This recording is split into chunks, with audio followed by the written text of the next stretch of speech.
अस्सलामुअलैकुम welcome to my channel Imran gondal official. अज असीं तुहानूं दिखावांगे कि पंजाब दे विच ट्रेन किस तरह चलती है तो देहातां की ट्रेन किस तरह गुजर के जाती है। तुहानूं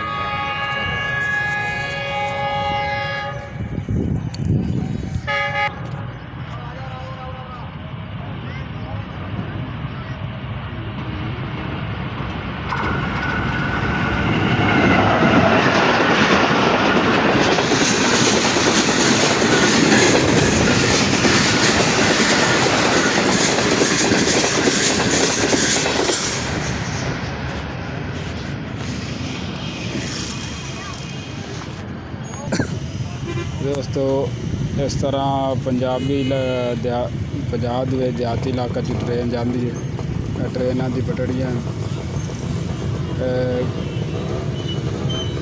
पंजाब का इलाका और तुहानूं साडी वीडियो पसंद आए तो चैनल सबसक्राइब शेयर जरूर करो। अगली वीडियो भी असीं तुहानूं बेहतरीन बना के हाज़र होवांगे।